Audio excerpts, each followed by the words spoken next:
Dr. Hunter Green was tired. Everyone was.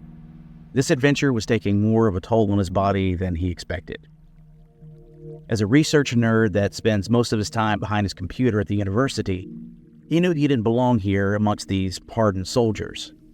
He was not trained for this type of environment. It was cold. Really, really cold. He'd expected it to be cold. He'd seen photos of Antarctica his entire life, though he never expected to actually go there, let alone find himself inside an ancient pyramid that had been hidden from the public for many years. But the government people told him they needed him. A top linguist, his research had caught their attention, and they wanted no one else but him. As he rubbed his sore thighs from walking for what seemed like days in this dark building, he couldn't help but recall how they stroked his ego to get him to join their little government expedition. "Why me?" he asked the government spook. "You're the only one that can do this. We need you, Dr. Green." "Surely there are others on your list that can do this research. What about Dr. Ann Bradshaw up in Toronto, or Frank Delano over in Tennessee? They're doing great work, and there are many others that can do what you're asking." "Not at all. We've gone through their work, and they don't have the imagination that you possess for this type of project." "Imagination? Oh, you mean my work on early human linguistics? You do understand that the majority of that paper I wrote was speculation. I mean, educated speculation for sure, but still." And it's exactly that educated speculation that we need right now. Remember, Dr. Green, you'll be assisting your country more than you know. And don't you want to work on something that could impact humanity on a level greater than anything you've ever done in your career? It's that important? It's really all that? Yes, it is. The next thing he knew, he was on a plane headed to a base camp somewhere in Antarctica. Once he arrived, he was told that all research done here was classified as beyond top secret, whatever that meant. He was informed by some very scary-looking individuals that he was not allowed to say anything about what he saw or experienced. What was he going to experience that needed to be kept secret? Did they find some old writings that had never been seen before? And if so, why should they be kept secret? Oh, how blissfully ignorant he was just a couple days ago. Their team of mostly soldiers and a few government contractors had been keeping a brisk pace through the pyramid's tunnels for longer than he could recollect. He was too tired to think. But there was one thought he could manage to keep at the forefront of his mind. Why did he have to give in to his ego and say yes to this project? "Let's go," said the young sergeant that pulled Hunter up by his shoulders. "The break is over. We need to keep pushing forward." Dr. Green let out a long and exhausted sigh as he got to his feet. They carried on for about 6 more hours until they finally came to an abrupt stop. "All right, Mr. Linguist, this is where you do your thing," said the leader of this expedition.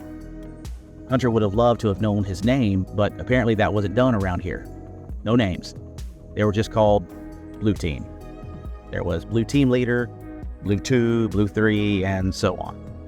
The only reason Hunter referred to this guy earlier in his mind as Sergeant was due to a hushed conversation he overheard earlier where he was called that by another soldier.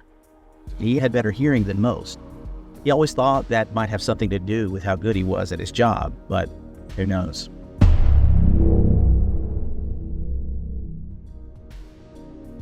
The wall they arrived at was a sight to behold. It had symbols that had a beautiful blend of symmetry and elegance. This was not the work of primitive people. "So this is what you want me to figure out?" Not at all. We have that taken care of. The team leader said as he touched the symbols in a particular order. Upon his touch of the final symbol, a crease appeared in the center of the wall, separating it into 2 sides, and then each one moving in separate directions, revealing a doorway.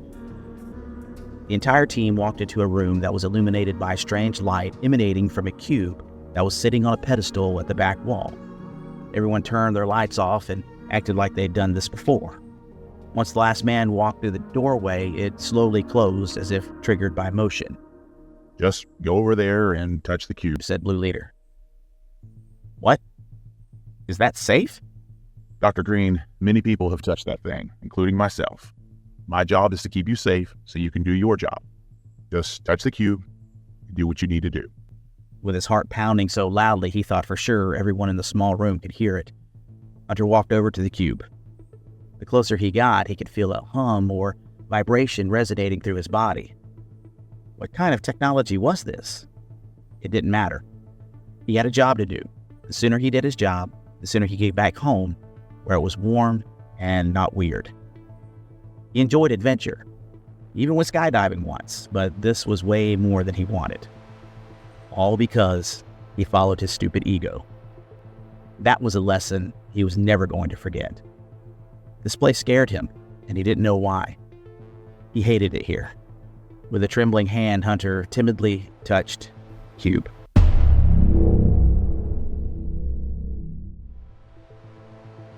A series of clicks and whistles emitted from the cube that was awe-inspiring. There was definitely a pattern, and it was on repeat. He could hear the same structure over and over. It didn't stop until he stepped away from the pedestal. Is this the same thing everyone has heard before? He asked the team leader. Yes, we've all heard it many times. Same sound. So why didn't you just record it and just send it to me then? And no recording device we use could pick up that sound. Really? We tried everything. That's why we need you. Got it. Hunter pulled out his notebook and started his work. He walked over to the cube and hit the buttons several more times, wrote down more notes, and then looked around at the symbols on the walls. Their patterns actually started to make sense with what he was hearing.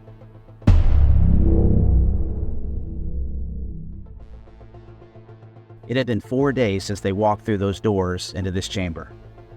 Hunter had taken small breaks to eat his military-grade MREs and immediately returned to his work.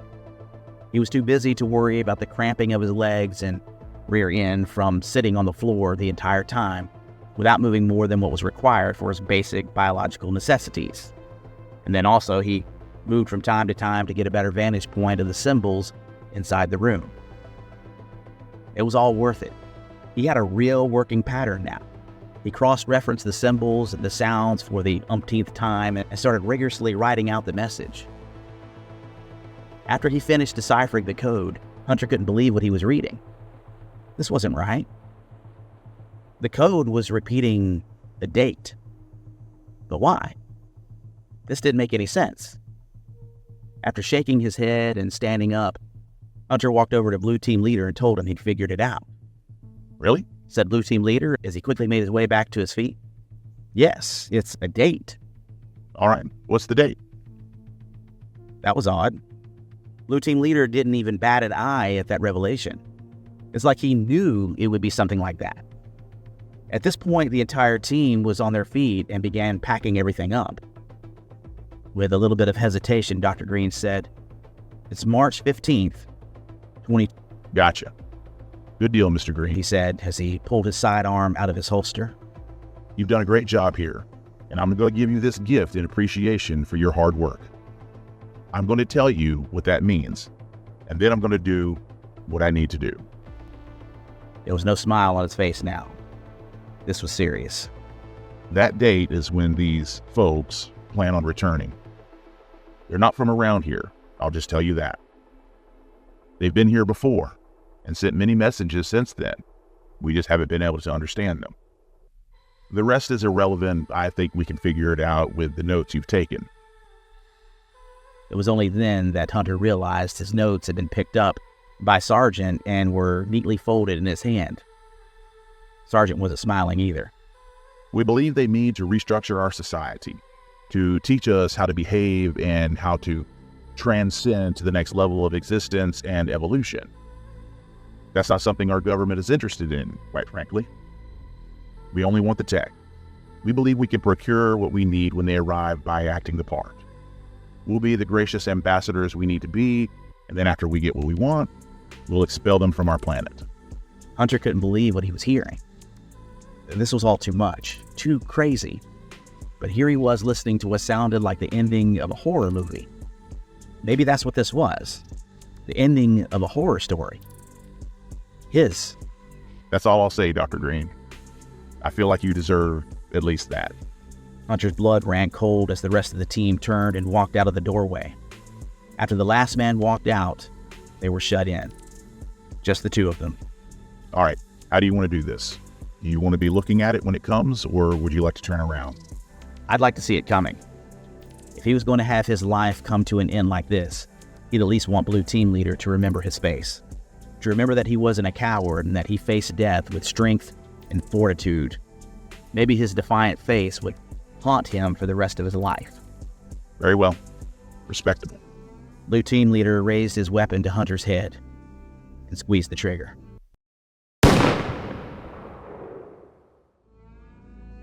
Hunter winced at the sound of gunfire. And then, he was still alive. How was that possible? He tried opening his eyes again, but quickly realized he'd never closed them. It was just really dark in there. After a moment, the cube reignited and he saw Blue Team Leader lying on the floor face down.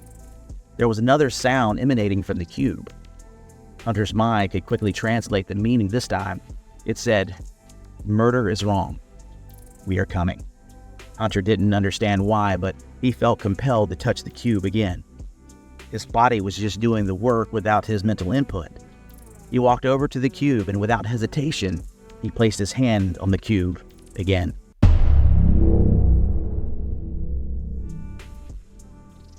Suddenly, he was back in his office, just like before on the day he was contacted by the G-Men. Nothing had changed. Hunter shook his head and sat down at his desk in disbelief. What had just happened? Had he dreamed all of it? If so, that was a very surreal dream. He rubbed his face one more time and then picked up a pen and sticky pad from his desk and began to write. It was in the same code as in his dream. But as he wrote the symbols that were floating around in his head, he quickly translated the meaning. Prepare yourself. We are coming.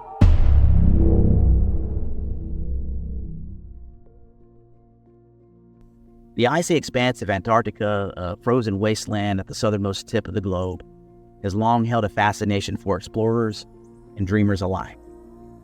Beneath its miles-thick ice sheet, a secret has been whispered about for decades: the existence of ancient pyramids. The origins of this tantalizing tale can be traced back to the early 20th century. Tales of strange formations and anomalous readings began to circulate, fueling speculation about hidden structures beneath the ice. One of the most interesting theories posits that Nazi Germany established a secret base in Antarctica during World War II, a refuge where they could continue their experiments and develop advanced technology. Some believe that the pyramids are remnants of this hidden outpost, perhaps even housing alien artifacts or technology obtained from extraterrestrial visitors. Another theory suggests that Antarctica was once home to a highly advanced civilization, one that possessed the knowledge and technology to construct monumental structures like the pyramids.